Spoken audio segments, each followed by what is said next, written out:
Cek. Nah.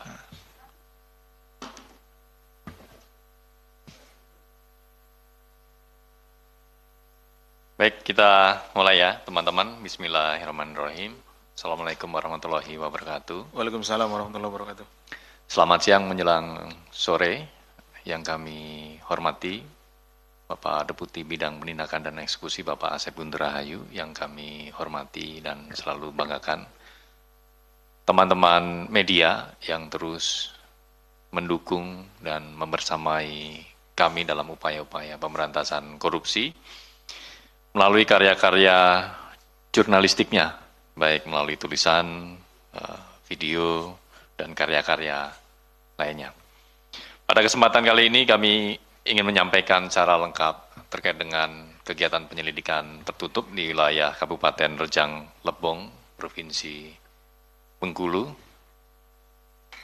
di mana perkara ini terkait dengan suap ijon proyek di kabupaten tersebut.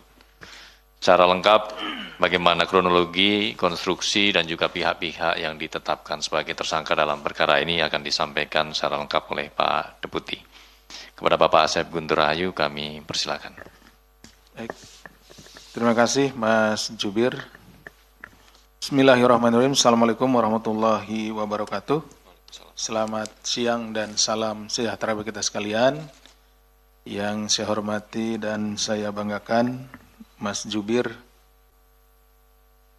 Yang saya hormati, saya cintai, saya banggakan rekan-rekan jurnalis yang dari kemarin sore ya, sampai tadi malam, sampai tadi subuh ya, dan sampai siang hari ini membersamai kami dalam rangka penanganan tindak pidana korupsi terkait dengan peristiwa tertangkap tangan terduga pelaku tindak pidana korupsi suap ijon proyek di Kabupaten Rejang Lebong, Provinsi Bengkulu tahun anggaran 2025-2026. Jadi pada siang hari ini, hari Rabu tanggal 11 Maret 2026, kami akan menyampaikan informasi lengkapnya terkait dengan kegiatan penyelidikan tertutup yang kemudian pada saat terjadi peristiwa pidananya, kemudian rekan-rekan penyelidik dan penyidik yang ada di sana menangkap para terduga pelaku yang diduga terkait dengan penerimaan hadiah atau janji ijon proyek di lingkungan pemerintahan Kabupaten Rejang Lebong, Provinsi Bengkulu. Peristiwa tertangkap tangan ini bermula dari laporan pengaduan masyarakat tentunya. Pada kesempatan ini juga kami ingin menyampaikan terima kasih yang besar-besarnya partisipasi dari masyarakat yang melaporkan kepada kami terkait dengan dugaan atau akan terjadinya dugaan tindak pidana korupsi. Kemudian diketahui pada awal tahun 2026 terdapat sejumlah proyek pekerjaan fisik pada Dinas Pekerjaan Umum Penataan Ruang, Perumahan dan Kawasan Permukiman. Ini satu dinas ya, jadi disingkat namanya PUPR PKP di pemerintahan Kabupaten Rejang Lebong. Dari total anggaran pada Dinas PUPR PKP tersebut mencapai 91,13 miliar. Jadi hampir 100 miliar. Jadi proyek-proyek yang ada di Dinas PUPR PKP ini hampir sekitar 100 miliar ya, seperti itu. Jadi untuk tahun 2026 ini ya. Jadi belum artinya proyeknya belum berjalan, ini baru dianggarkan. Pada Februari 2026, Saudara MFT selaku Bupati Rejang Lebong periode 2025-2030 dan Saudara HEP selaku Kepala Dinas PUPR PKP dan Saudara BDA dari pihak swasta atau dalam hal ini adalah orang kepercayaan dari Bupati melakukan pertemuan di rumah dinas Bupati. Jadi Februari ya atau bulan kemarin itu ada pertemuan 3 orang itu, Bupati, kemudian juga Kepala Dinas PUPR PKP dan orang kepercayaan Bupati. Jadi di sana dalam pertemuan tersebut kemudian dibahaslah ya, karena bupati itu membutuhkan sejumlah uang gitu ya untuk memenuhi beberapa kegiatan atau keperluannya seperti itu. Nah, dalam pertemuan itu kemudian dibahas terkait dengan proyek-proyek yang akan dilaksanakan di tahun 2026 pada Dinas PUPR PKP. Ya, ada listnya, ada list proyeknya di sana, seperti itu. Kemudian dibicarakan kira-kira bisa nggak ya diperoleh uang dari proyek yang rencananya akan dilaksanakan di tahun 2026 ini. Artinya ini kan diijon nih proyeknya. Seperti itu. Dalam pertemuan tersebut diduga terjadi pembahasan pengaturan atau plotting rekanan untuk pekerjaan proyek di Dinas PUPR PKP tahun anggaran 2026 termasuk pembahasan mengenai besaran fee ijon sekitar 10% sampai dengan 15% dari proyek pekerjaan. Jadi tadi dari list yang dimiliki oleh Dinas PUPR PKP ini, kemudian bertiga ini nih menentukan nih siapa kira-kira yang akan mengerjakan proyek-proyek ini. Jadi sudah dipilih, sudah ditentukan pengusahanya. Itu ya seperti itu. Dengan syarat ya, ada fee yang akan diminta terhadap para pelaksana nanti ya, sekitar 10 sampai dengan 15% dari nilai proyeknya. Jadi jelas ya, di sini gamblang bahwa niat awalnya itu ya. Jadi mens rea-nya atau niat jahat awalnya itu ada di situ. Ingin mendapatkan sejumlah uang dari proyek-proyek yang akan dilaksanakan di tahun 2026. Ini baru perencanaan. Caranya adalah dengan nanti menunjuk siapapun yang seharusnya proyek tersebut kan dilelang. Ya, dilelang secara terbuka siapa vendor atau perusahaan yang memiliki kapasitas dan kapabilitas untuk mengerjakan itu silakan ikut lelang. Dengan harapan diperoleh pelaksana atau vendor yang mampu melaksanakan pekerjaan tersebut dengan penawaran yang rendah tetapi juga kualitas yang baik. Nah, tujuan tersebut menjadi hilang. Kenapa? Karena dari awal sudah ditunjuk siapa yang akan mengerjakan proyek tersebut, gitu ya. Perusahaannya sudah ditunjuk, tetapi tadi ada embel-embelnya harus membayar antara 10 sampai dengan 15% dari nilai proyek. Setelah pengaturan plotting, MFT kemudian menuliskan pada lembar rekap pekerjaan fisik berupa kode huruf tertentu yang merupakan inisial rekaman. Jadi bentuknya itu satu lembar ya, kan? Jadi itu lembar begini gitu ya. Lembar di sini ada nama-nama proyeknya gitu, pekerjaannya seperti itu ya. Di lembaran itu kemudian dikasih tanda. Ini tanda inisial orang, inisial vendor yang akan mengerjakan. Ini si A, si B, si C gitu seperti itu. Kira-kira seperti itu. Yang akan mengerjakan paket proyek di Dinas PUPR PKP Kabupaten Rejang Lebong tahun anggaran 2026. Setelah itu MMT mengirimkan via chat WA kepada BDA. Jadi nanti orang-orang ini, si BDA inilah yang akan menghubungi para vendor tersebut, ya, para pengusaha tersebut. Permintaan sejumlah fee ijon kepada para kontraktor yang ditunjuk Bupati diduga karena adanya kebutuhan menjelang hari raya. Bahwa kemudian terjadi meeting of mind atau mens rea atau kesepakatan antara MFT dan HEP, jadi antara Bupati dengan Kepala Dinas PUPR PKP selaku penyelenggara negara dengan 3 rekanan untuk mengerjakan paket proyek Dinas PUPR PKP Kabupaten Rejang Lebong tersebut. Jadi pada saat terjadinya tindak pidana ini gitu ya.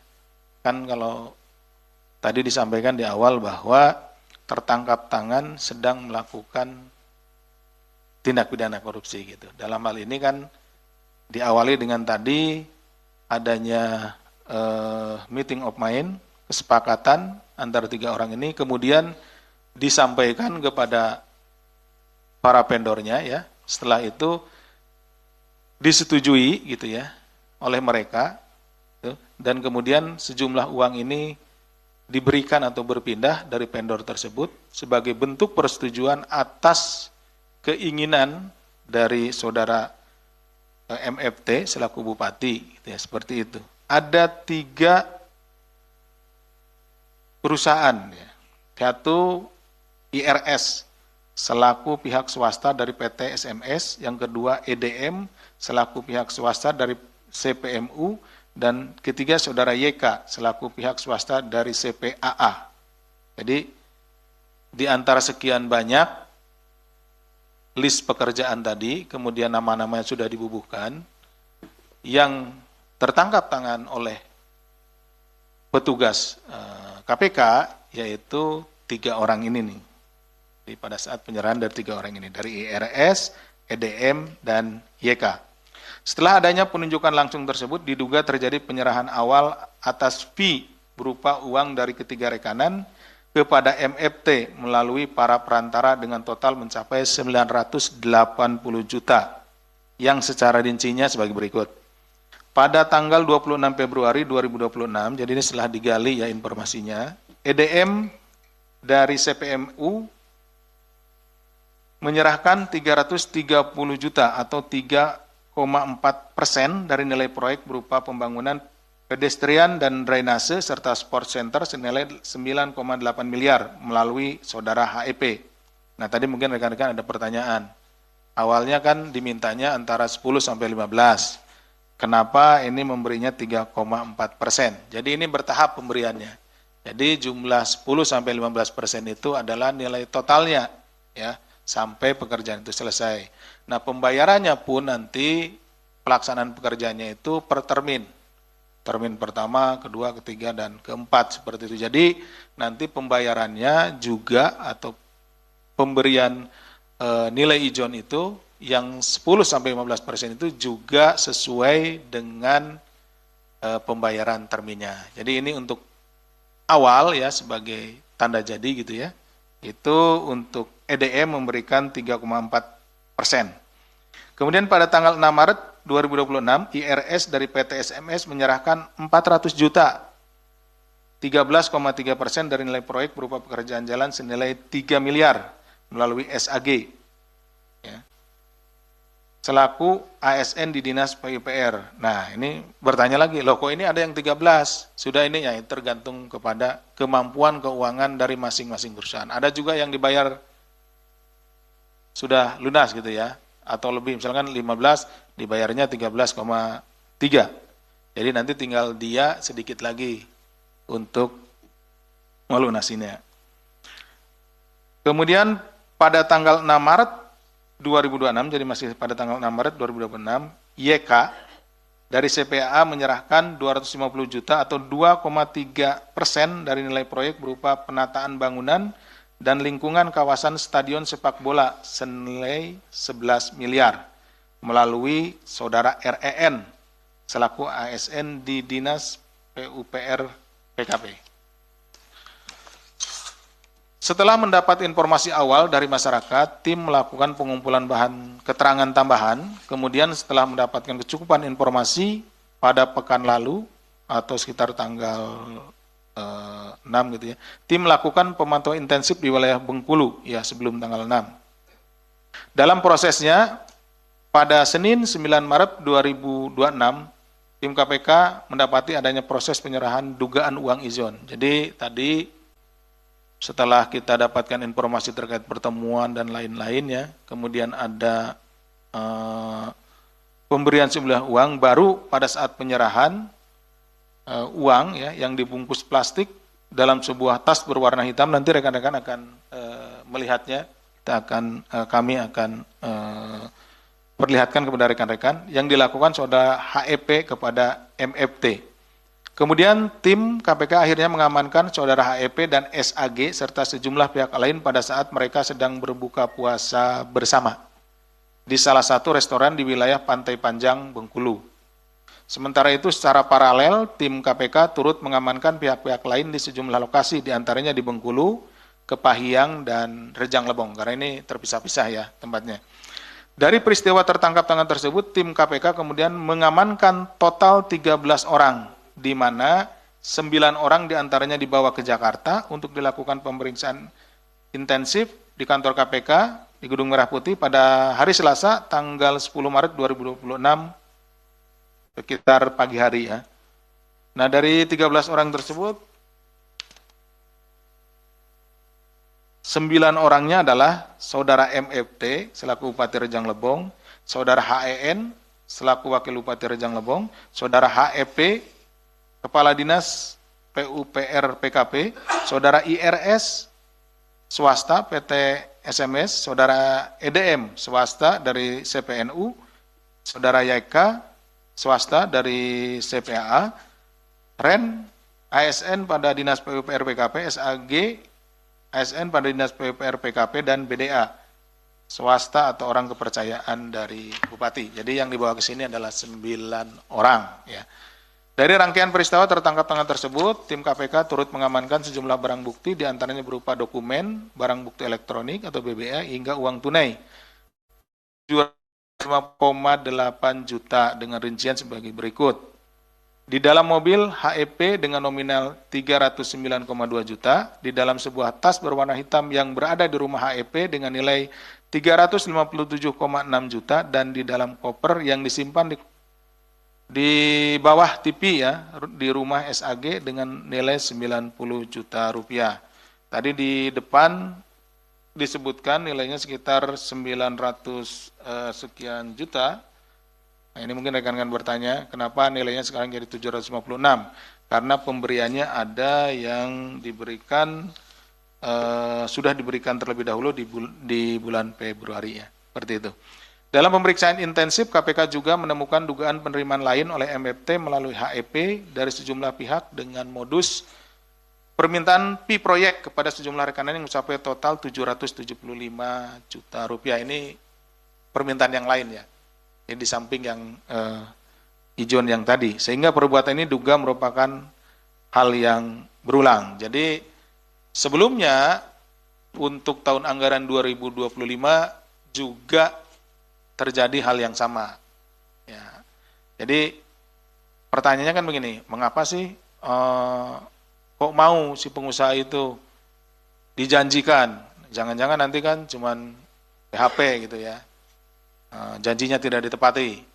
Padahal uang sudah keluar ratusan juta. Nah, mereka mau itu karena di tahun sebelumnya, tahun anggaran sebelumnya mereka juga mendapat hal yang sama gitu. Jadi ijon ini tidak hanya dilakukan di tahun anggaran 2026 saja, tapi di tahun anggaran 2025 juga sudah pernah dilakukan, bahkan mungkin sebelum-sebelumnya. Tapi paling tidak yang 3 orang ini sudah pernah mendapatkan proyek dengan cara ijon ini di tahun 2025. Gitu. Bahwa kemudian peristiwa tertangkap tangan ini akan menjadi pintu masuk bagi KPK untuk melakukan pengembangan adanya dugaan tindak pidana korupsi lain di lingkungan Pemkab Rejang Lebong. Jadi tentunya tim tidak hanya akan berhenti di perkara ini, tapi juga ini adalah pintu masuk. Kita bisa melihat ada pekerjaan ini tidak hanya di Dinas PUPR PKP, tapi juga pada dinas-dinas lainnya. Kami menduga bahwa praktek-praktek seperti ini terjadi di dinas yang lainnya. Berdasarkan kecukupan alat bukti dalam dugaan tindak pidana korupsi terkait penerimaan suap ijon proyek di lingkungan pemerintah Kabupaten Rejang Lebong, Provinsi Bengkulu, KPK kemudian menaikkan perkara ini ke tahap penyidikan dan menetapkan 5 orang sebagai tersangka. Jadi setelah dilakukan pemeriksaan intensif, kemudian juga kecukupan bukti-bukti dan yang lainnya, maka ditetapkan 5 orang. Yang pertama adalah MFT, Bupati Rejang Lebong, periode 2025-2030, HEP, Kepala Dinas PUPR PKP, yang kedua. Yang ketiga, IRS, swasta, PT SMS ya. Kemudian EDM, swasta dari CPMU dan YK, swasta dari CPAA. Selain itu, kami juga sampaikan bahwa PT SMS sebelumnya juga pernah terjerat dalam perkara dugaan tindak pidana korupsi berupa suap di lingkungan pemerintah Provinsi Bengkulu tahun 2017 yang ditangani KPK dan divonis terbukti bersalah. Kenapa ini kami sampaikan? Kepentingannya adalah supaya nanti para penyelenggara negara, khususnya yang ada di Provinsi Bengkulu, tidak lagi memilih para penyedia yang memang pernah terjaring melakukan tindak pidana korupsi gitu. Kenapa? Karena ini akan berulang gitu, seperti itu. Nah, mudah-mudahan nanti dipilih yang benar-benar memang bersih, benar-benar memang akan melakukan pekerjaannya dengan baik dan benar seperti itu. KPK selanjutnya melakukan penahanan terhadap para tersangka untuk 20 hari pertama sejak tanggal 11 hari ini sampai dengan tanggal 30 Maret 2026. Penahanan dilakukan di Rumah Tahanan Negara Rutan Cabang Gedung Merah Putih KPK. Atas perbuatannya, Saudara MFT bersama-sama Saudara HEP, pihak penerima ya, ini disangkakan telah melakukan tindak pidana korupsi yang melanggar pasal 12 huruf A kecil atau huruf B kecil dan atau pasal 12 B besar, karena tadi ada penerimaan lainnya ya. Itu ada kami jerat juga dengan pasal gratifikasi ya. Undang-Undang Nomor 3199 Yunto Undang-Undang Nomor 20 2001 tentang pemberantasan tindak pidana korupsi. Yunto pasal 20 huruf C Undang-Undang Nomor 1 tahun 2023 tentang KUH pidana. Sementara itu Saudara IRS, Saudara YK dan Saudara EDM sebagai pihak pemberi disangkakan telah melakukan tindak pidana korupsi dan melanggar pasal 605 ayat 1 atau pasal 606 ayat 1 Undang-Undang Nomor 1 tahun 2023 ini tentang KUH pidana. Jadi ada beberapa pasal ya yang dari Undang-Undang Tipikor itu ditarik ke KUHP. Nah, ini pasalnya 605 ayat 1 atau pasal 606 ayat 1. Yunto Undang-Undang Nomor 1 tahun 2026 tentang penyesuaian pidana. Demikian yang bisa. Oh, ternyata ada lagi sini. Maaf ya. Dari Mas Budi disampaikan. Bahwa peristiwa tertangkap tangan ini menjadi pengingat peran serta masyarakat merupakan elemen penting dalam upaya pemberantasan korupsi. Jadi di beberapa tempat yang saat ini atau beberapa waktu ini kami melakukan berkegiatan karena tentunya ada laporan dari masyarakat. Tertangkap tangan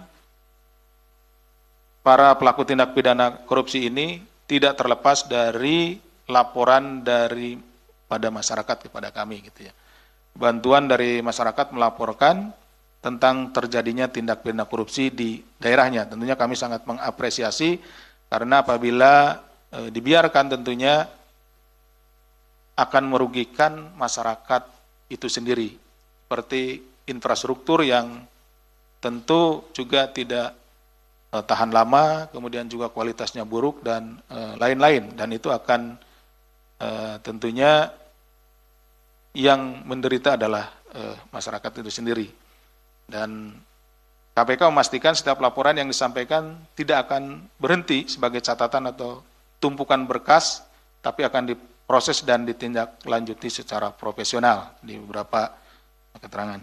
Kemudian sampai saat ini KPK telah menerima 5.080 aduan masyarakat yang berasal dari berbagai daerah di Indonesia. Jadi catatan ini di PLPM ya atau di Dumas ada 5.080 sampai dengan hari ini ya laporan gitu. Tapi tentunya laporan itu juga kami menghimbau kepada masyarakat yang melapor itu untuk dilengkapi dengan dokumen-dokumen tentunya laporan itu. Hal ini memperlihatkan bahwa kepercayaan publik terus meningkat tercermin dari tingginya partisipasi masyarakat dalam penyampaian laporan kepada kami. KPK turut menyampaikan apresiasi kepada seluruh masyarakat Indonesia, khususnya masyarakat di wilayah Rejang Lebong serta Bengkulu dan sekitarnya yang mendukung penanganan perkara ini, termasuk apresiasi dan terima kasih kepada Polres Kepahyang, Polres Bengkulu yang telah memfasilitasi untuk melakukan pemeriksaan awal Demikian pula ucapan terima kasih disampaikan kepada Angkasa Pura Bandara Fatmawati Soekarno Bengkulu yang telah membantu proses penerbangan para pihak yang diamankan di Jakarta. Dalam kesempatan ini KPK juga mengimbau agar para penyelenggara negara dan aparatur sipil negara untuk menolak segala bentuk pemberian gratifikasi. Nah, kalau menolak itu kan artinya yang punya inisiatif itu dari luar. Nah, sedangkan ini yang punya inisiatif itu dari dalam nih, kumpul-kumpul dulu. Nah, selain juga menolak, juga kami mengimbau untuk tidak lagi berkeinginan atau tidak lagi berniat untuk melakukan korupsi. Kenapa? Karena tentu dampaknya akan sangat buruk bagi kehidupan warga masyarakat yang ada di wilayah hukumnya. Dan tentunya juga masyarakat juga saat ini sudah melek hukum, saat ini juga masyarakat sudah memiliki keberanian, dan kami juga membuka selebar-lebarnya kepada pintu kepada masyarakat untuk melapor. Jadi agar para penyelenggara negara dan ASN ini benar-benar menjalankan pekerjaan dengan baik, karena masyarakat mengawasi saudara-saudara sekalian dalam melaksanakan tugasnya. Karena kapanpun masyarakat bisa lapor kepada kami, dan setiap saat kami akan menindaklanjuti laporan itu dan akan datang untuk melakukan upaya paksa apabila memang benar terjadi tindak pidana korupsi atau peristiwa korupsi di tempat yang dilaporkan. Demikian mungkin yang bisa kami sampaikan. Saya kembalikan kepada Mas Jibir. Terima kasih. Assalamualaikum warahmatullahi wabarakatuh. Waalaikumsalam. Terima kasih Pak Deputi yang telah menyampaikan secara lengkap dan jelas bagaimana konstruksi dan kronologi terkait dengan peristiwa tertangkap tangan di wilayah Rejang Lebong, Provinsi Bengkulu, di mana KPK kemudian menaikkan perkara ini ke tahap penyidikan dan menetapkan 5 orang tersangka, yaitu Saudara MFT selaku Bupati Rejang Lebong 2025-2030, kemudian HEP selaku Kepala Dinas PUPR PKP, IRS selaku pihak swasta dari PT SMS, EDM selaku pihak swasta dari CVMU, dan yang kelima tersangka Saudara YK yang merupakan pihak swasta dari CVAA, di mana KPK kemudian melakukan penahanan untuk 20 hari ke depan. Baik teman-teman media, sebelum kami menunjukkan barang bukti, kami ingin memberikan sedikit gambaran terkait tadi yang disampaikan Pak Deputi mengenai kronologi peristiwa tertangkap tangan.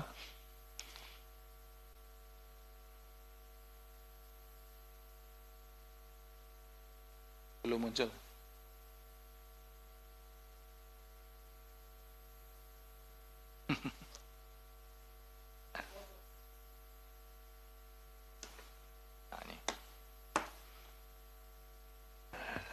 Sebagaimana tadi disampaikan Pak Deputi bahwa tanggal 9 Maret 2026, tim terus mengikuti para pihak yang diduga terkait dengan perkara ini, diantaranya adalah Saudara HEP yang merupakan Kadis PUPR PKP Pemkap Rejang Lebong, yang saat itu dibonceng oleh Saudara SAG.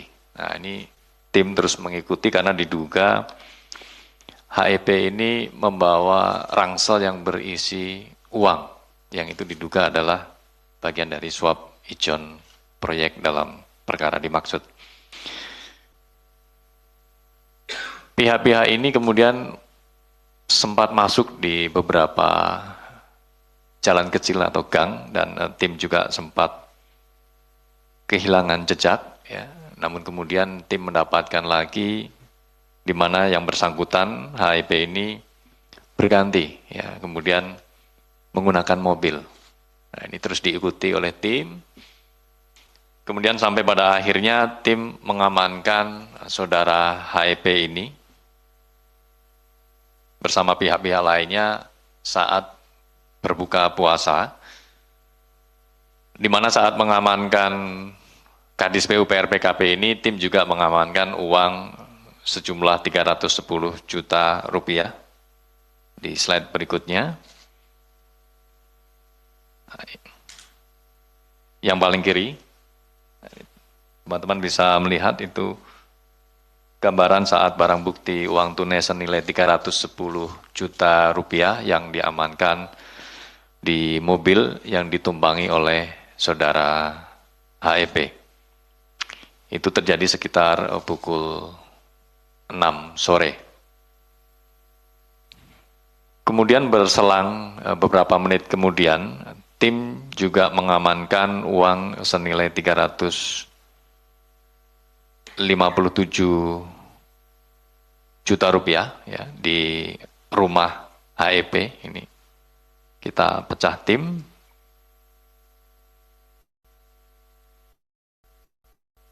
Di gambar tengah ya, teman-teman. Kemudian beberapa pihak juga masih terus dipantau dan diikuti, dan tim kemudian mengamankan kembali uang senilai 90 juta rupiah dari rumah SAG yang tadi Pak Deputi sampaikan disimpan di bawah meja TV. Gitu ya. Nah, ini gambarnya teman-teman bisa melihat di sisi paling kanan. Tim juga masih terus melakukan pengejaran hingga pukul 11:30 malam ya, kepada saudara IRS. Ya, ini sempat terjadi kejar-kejaran mobil dan akhirnya berhasil diamankan di pukul sekitar 23.30 yang berlokasi di Bengkulu. Nah, kemudian dari 13 orang itu, tim melakukan pemeriksaan awal di Polres Kepahyang dan juga di Polresta Bengkulu, yang selanjutnya diantaranya 9 orang kami bawa ke Jakarta untuk dilakukan pemeriksaan lebih lanjut. Baik, teman-teman, selanjutnya kita akan tampilkan barang bukti dalam bentuk uang tunai yang diamankan dalam rangkaian peristiwa tertangkap tangan ini.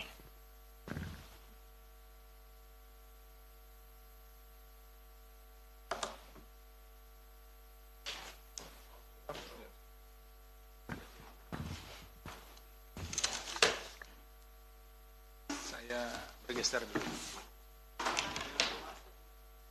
Takut ada yang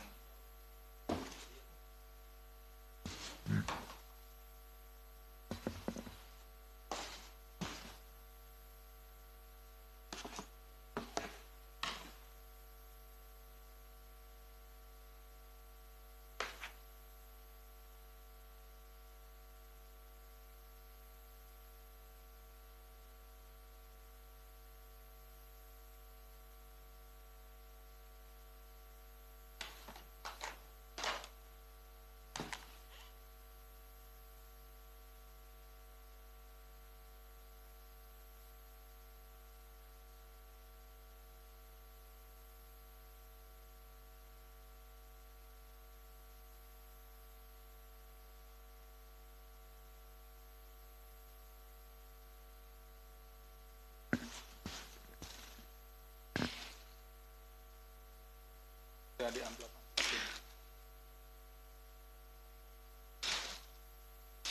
Barang bukti dalam bentuk uang tunai ini yang diduga diantaranya adalah untuk kebutuhan lebaran saudara MFT, ini diamankan di 3 lokasi. Yang pertama di mobil saudara HEP senilai 309,2 juta rupiah.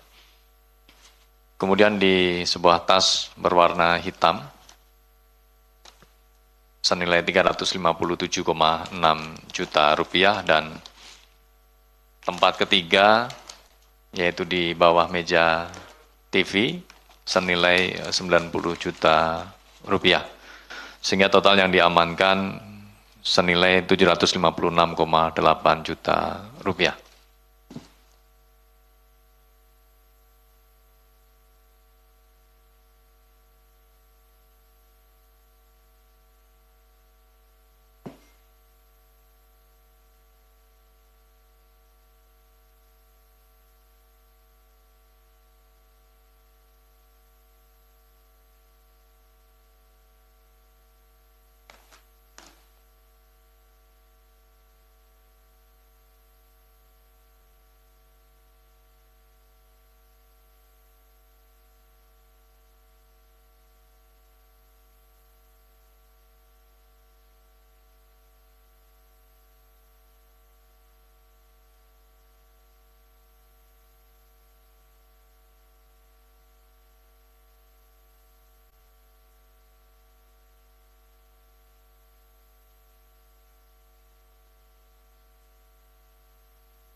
Cukup teman-teman?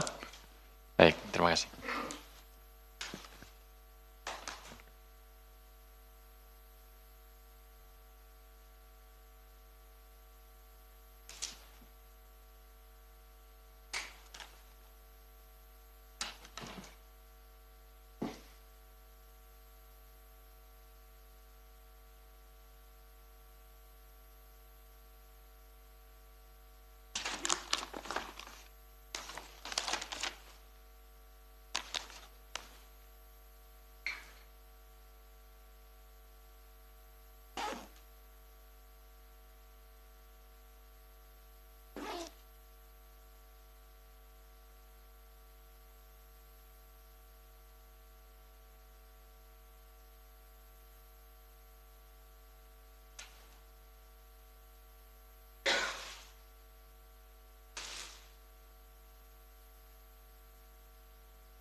Baik, terima kasih. Kita akan melanjutkan ke sesi tanya jawab.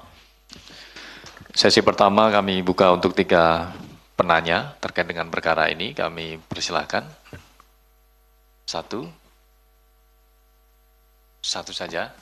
2 saja, Mas Yus. Mohon nama dan dari media apa? Silakan, Mbak. Selamat siang, Mas dan Pak. Saya Amira dari Kumparan. Tadi kan disebutkan bahwa penarikan fee itu tuh atas dasar dugaan karena kebutuhan jelang Hari Raya Lebaran ya. Mungkin bisa dirincikan Pak, kebutuhannya itu maksudnya apa? Apakah THR atau kebutuhan pribadinya atau seperti apa gitu Pak? Terima kasih. Baik, terima kasih Mbak Amira dari Kumparan terkait dengan kebutuhan Lebaran ya, rinciannya seperti apa. 1 poin. Selanjutnya, Mas Yus yang sudah pegang mic ya. 2 mic, Mas Yus. 1 saja kayaknya. Silakan, Mas Yus. Baik, terima kasih Mas Budi, Pak Asep. Saya Yus dari Berita 1. Mungkin pertanyaannya 1 saja terkait dengan ini kan sudah ada kurang lebih 8 kepala daerah ya yang ditangkap sejak hasil pilkada 2025 sejak Bupati Koltim ya kalau tidak salah. Sampai sekarang yang terakhir ini Rejang Lebong. Nah, kira-kira dari KPK sendiri ada nggak evaluasi khusus terkait dengan penyelenggaraan pilkadanya? Apakah yang berbayar tinggi atau yang sekarang itu sedang ada wacana bahwa pilkada langsung terlalu tinggi biayanya dan kemungkinan ada kembali ke pilkada melalui DPRD? Apakah ada evaluasi seperti itu? Terima kasih. Baik, terima kasih Mas Yus. Kaitannya soal masifnya peristiwa tertangkap tangan di kepala daerah kaitannya dengan penyelenggaraan pilkada. Selanjutnya Mbak Satya. Sore Pak, izin mau tanya Pak, itu kan Wakil Bupati Rejang Lebongnya juga ditangkap saat OTT, tapi kemudian tidak ditetapkan sebagai tersangka karena katanya kan nggak ada keterkaitan. Nah pertanyaannya itu, kenapa dia ikut diamankan gitu Pak, kalau emang misalnya nggak ada keterkaitan gitu? Apakah KPK sebelumnya mengendus adanya dugaan dia juga ikut main dalam suatu proyek ini atau gimana Pak? Coba bisa dielaborasi gitu. Itu yang pertama. Yang kedua tadi Mas Budi menyinggung soal proses OTT yang ada kejar-kejarannya itu. Itu mungkin bisa dielaborasi lagi Mas, karena itu menarik. Apakah ada perlawanan gitu, makanya kejar-kejaran atau ada yang ditabrak kayak apa gitu. Itu aja Mas, makasih. Terima kasih Mbak Satya. 2 hal terkait dengan positioning Wakil Bupati dalam perkara ini dan juga kronologi dari peristiwa tertangkap tangan. Monggo Pak Deputi. Terima kasih Mas Jubir, terima kasih Mbak Amira dari Kumparan, Mas Yus dari Berita 1 dan Mbak Tasya dari FOI. Betul kan ya Mbak? Betul. Mbak Amira duluan. Ini terkait dengan fee ini kan dikaitkan dengan kebutuhan Pati gitu ya. Ini untuk keperluan apa? Jadi keperluan pribadinya, jadi banyak hal ya. banyak hal, perluan untuk menghadapi Lebaran ini, ya, sebagai kepala daerah juga, atau ini kan ada kewajiban, bukan kewajibannya, ada yang sesuatu yang sudah menjadi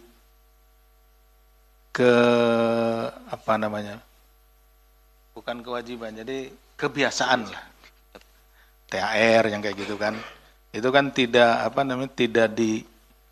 dituliskan, tapi kan sudah menjadi kebiasaan seorang pimpinan, seorang kepala daerah, yang akhirnya itu membebani.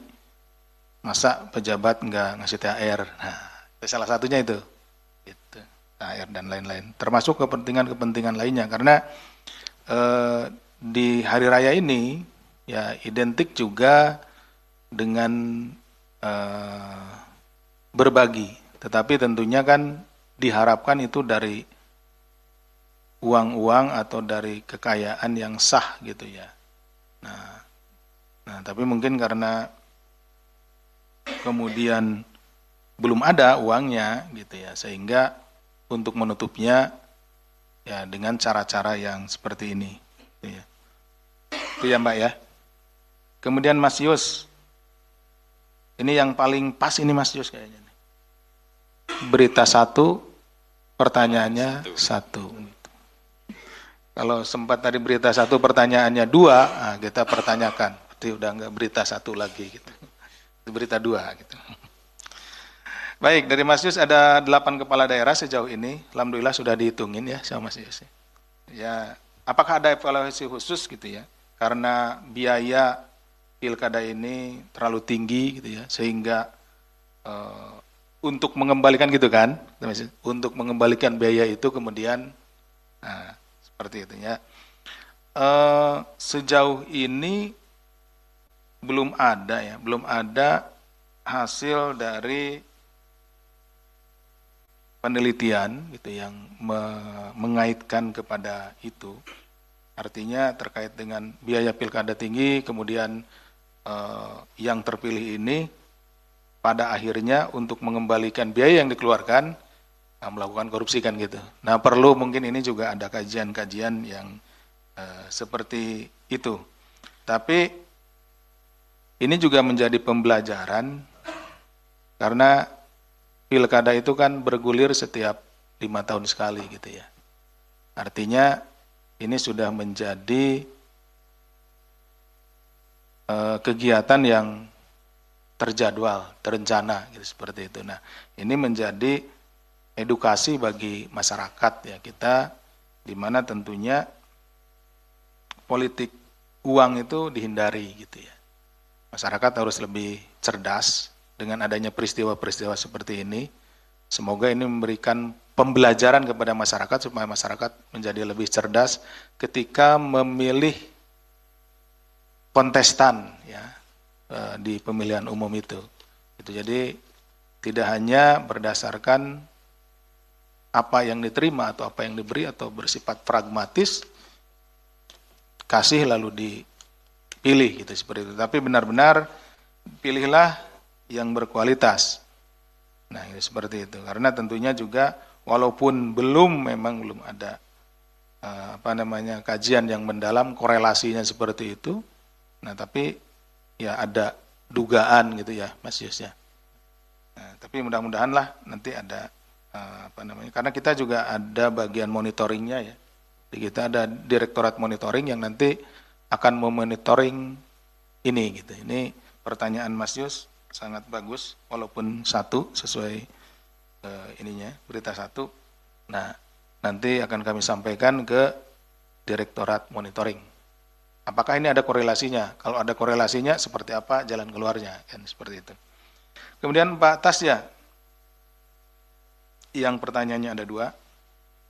Wakil bupatinya saat OTT ditangkap. Nah, kenapa gitu kan? Pada saat penyelidik dan penyidik ada di sana,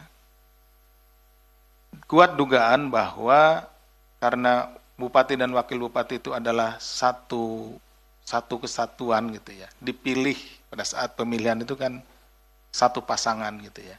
Nah, kita mengharapkan informasi dari yang bersangkutan, dari saudara wakil bupati ini juga terkait dengan kegiatan-kegiatan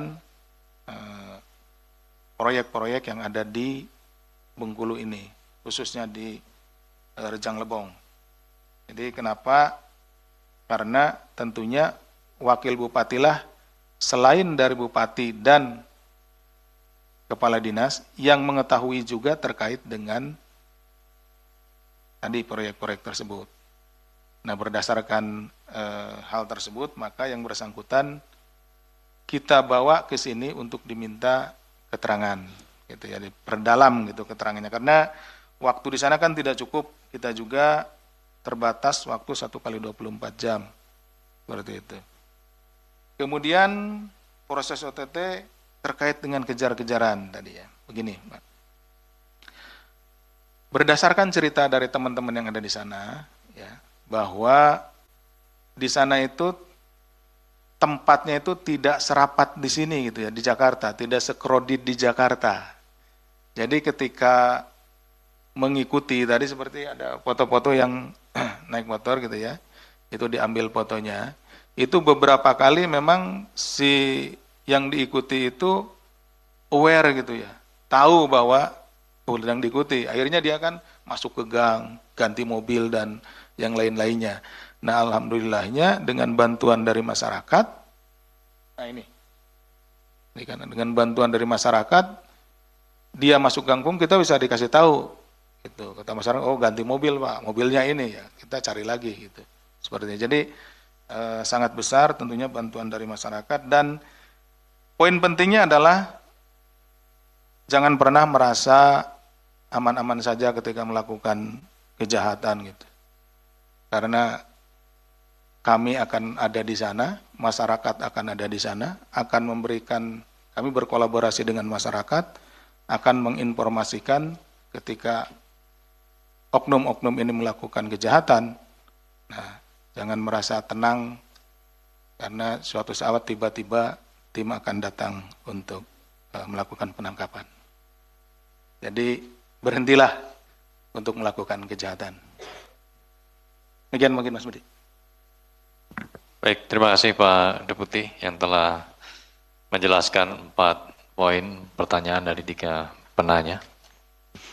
Mas Yus, meskipun pertanyaan 1, tapi kalau bikin berita banyak Pak, Mas Yus Pak. Ya, kayaknya mungkin ini nanti nanya lagi, kalau Nanya kasih lagi. kesempatan. Ya, baik. Kita buka berarti Pak ya, kesempatan berikutnya.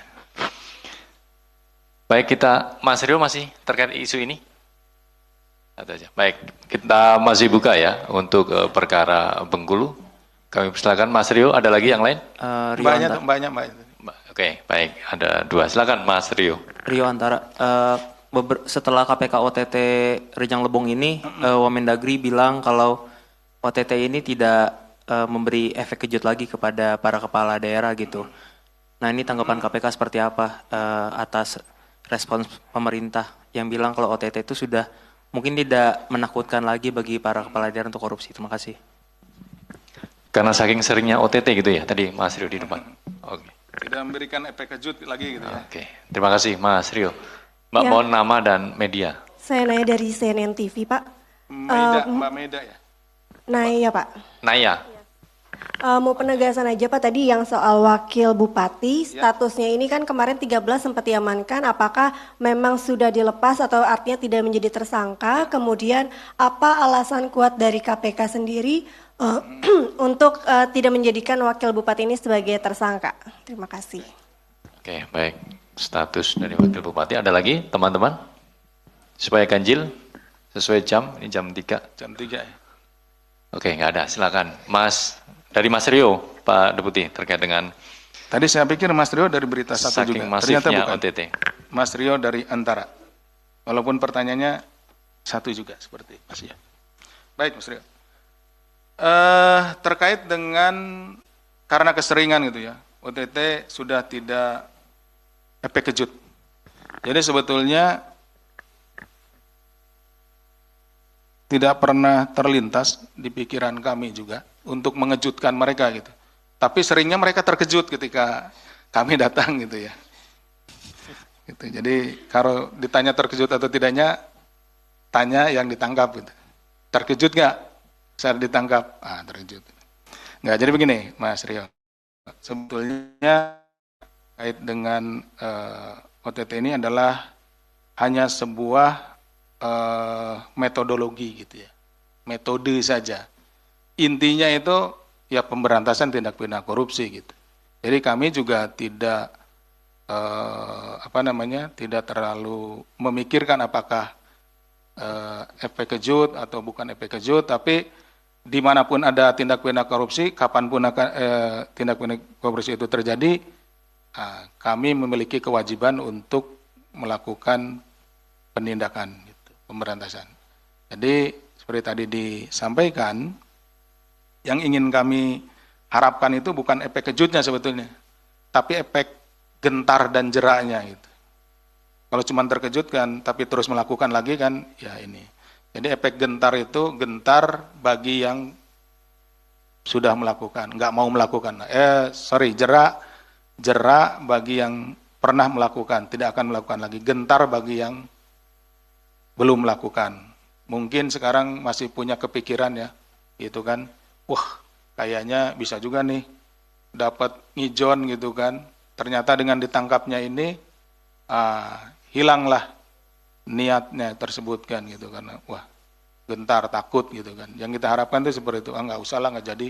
Jangan-jangan orang-orang yang yang lewat ini jangan-jangan pegawai KPK gitu kan gitu. Jadi ada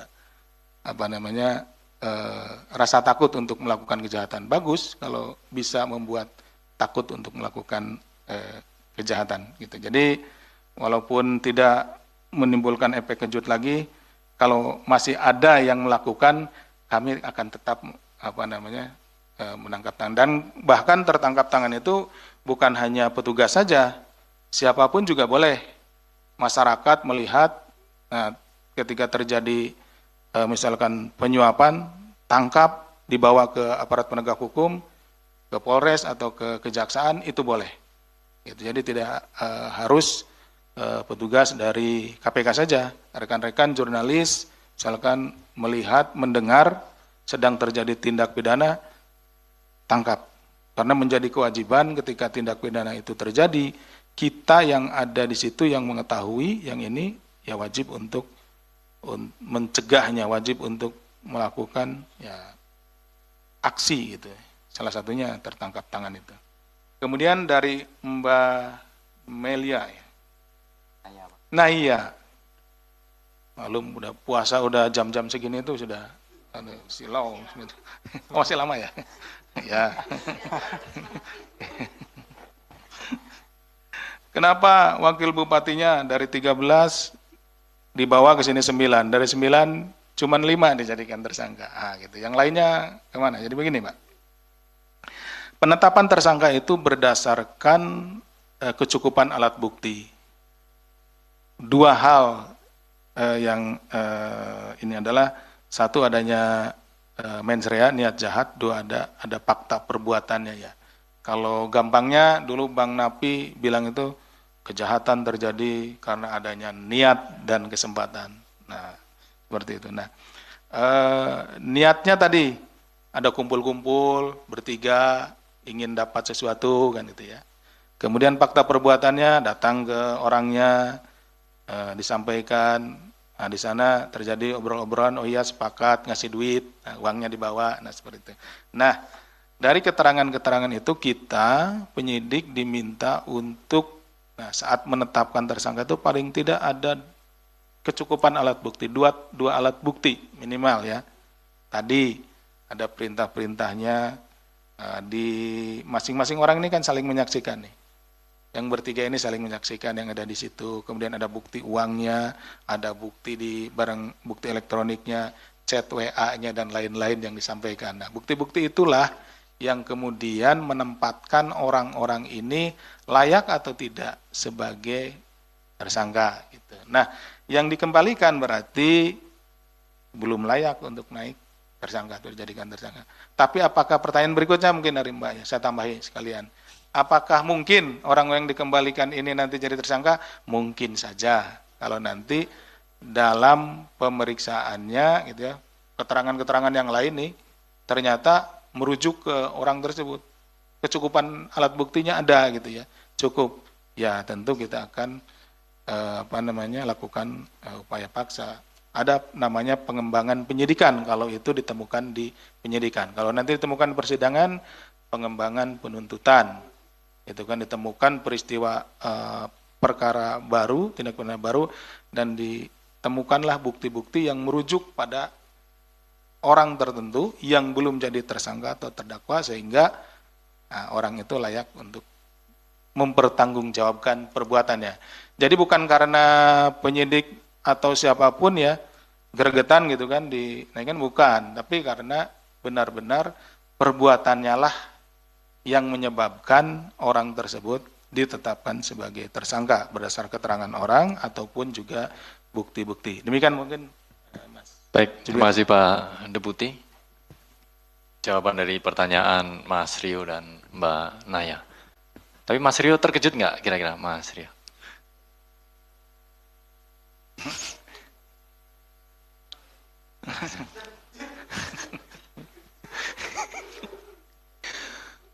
Iktikaf Pak. Ya, ini semalam kan malam tanggal Malam 21, sekalian iktikaf. Gitu. Satu OTT dihitung 1000 OTT berarti? Ya, gitu kalau iktikaf. KPI langsung achieve. Ini biasa ngutip-ngutip terus, habis kalau dikutipin terus. Nggak boleh ngutip-ngutip.